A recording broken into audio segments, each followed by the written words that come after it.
It is truly an honor. Second, let me be honest. Coming up with something to say which speaks to tonight's theme, starting new, letting go, learning from our past and moving forward, was rather difficult. In fact, I did not actually put my words to a page until 2 days ago. And perhaps this difficulty is reflective of the theme itself. It is often difficult to let go of our past, to begin again. But most of us in this room probably recall a moment when we decided to move forward regardless of the pain and embrace each moment as if it were the first minute or second of the rest of our lives. That being said, I would like to focus on two particular aspects of tonight's theme. Those which read letting go and learning from our past. Because do I have a past?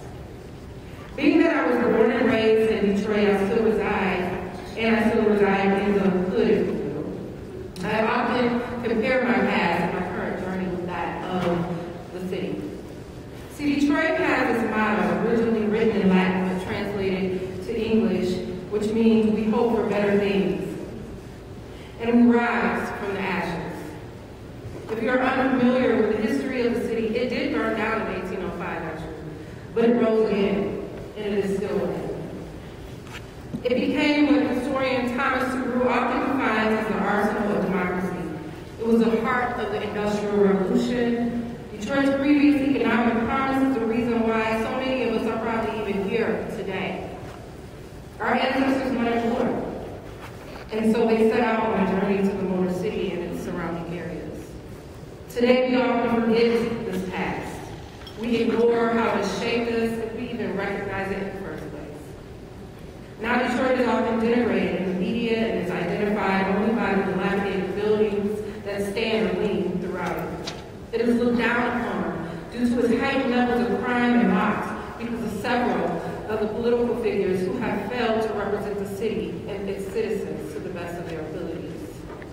However, the city still exists because of its nucleus, its heart, its core, its soul. That is, its people. I'm not talking about the newcomers in Midtown, Corktown, or downtown, but I'm talking about those in the communities who have been there, who see the beauty and the opportunity in the vacant spaces and empty buildings. So I know you're thinking, well, look, this is supposed to be a speech about you and how you can inspire us, not about Detroit. And you're right. But let me show you why this is relevant. Because remember I said I often compare myself to that of my city. Like Detroit, I have a past that is less than perfect. But I have a core that supports me, regardless of that past. And like Detroit, I'm ever evolving while using my past to inform who I am in the future. About 10 years ago, I was a student at Western Michigan University. And after 3 years of finding my way through classes and attempting to be in every single organization that I could think of being in, I hit a wall. I spent almost every night crying myself to sleep. I hated my dumb little apartment. I hated parking on campus. I'm sure you all can relate. But most of all, I hated myself. I had made it up in my mind that I was done with college. The only true friend I had graduated. I was depressed. I had taken this one psychology course over 3 times and dropped every time. So obviously I thought I was dumb. I wanted so bad to fit in that all I cared about was the fact that I had no friends anymore. I hated me so much that I wanted to find love in other people. Well, I didn't find it. I decided I would leave and find a job, and to my family's dismay and surprise, I left. Because as much as I was worried about pleasing others, I couldn't take it anymore. I left Western hurt and angry. A hurt and angry little girl who thought she was a woman. I started to work at a job that paid a decent amount of money, but paid little attention to the needs of its employees. Despite suggestions from my dad to go back to school while still working, I was stubborn and regarded the money being made as more important than my sanity, my physical health, and finishing school. To satisfy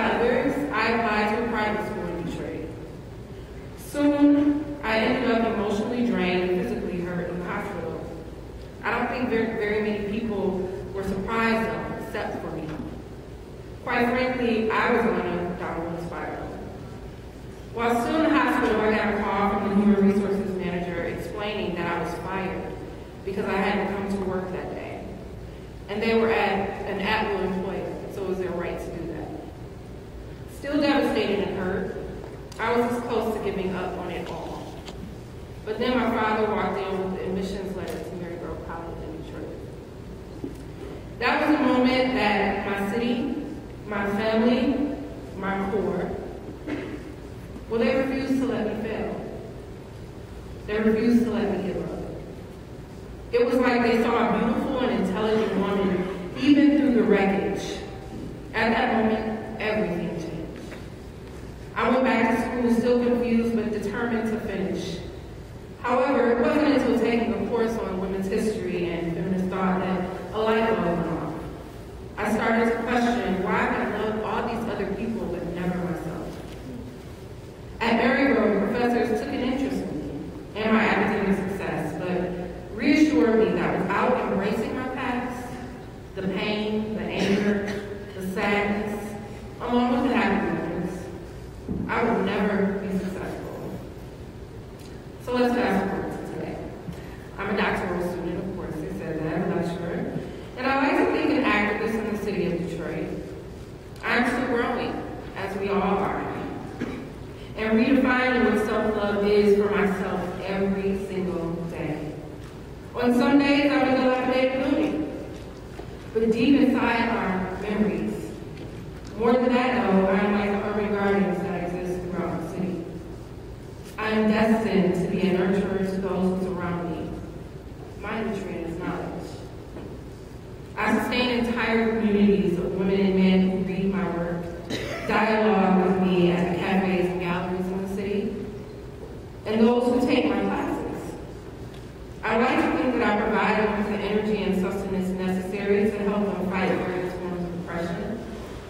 Yet in order for me to exist, I need help from my community, my family, and my friends.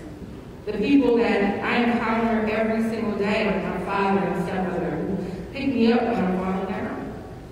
My dear friend Zara, by assuring me that my name is Dr. Carter, not simply Nicole, because in August I will finish that dissertation.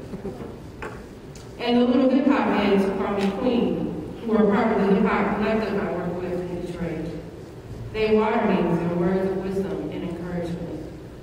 So like a city, which has a tumultuous past, so do I. But that is the beauty of it, that despite that past, there are still those who seek promise and demand better of me. So to end, the late poet Jim Jordan once shared that being a Black woman in American society means that I must undertake to love myself and to respect myself, as if my very life depends on self-love and self-respect. I want to assure you all that without recognizing and embracing what we were, we will never know where we are going. Our past makes us who we are. And so only when we learn from our past can we start anew.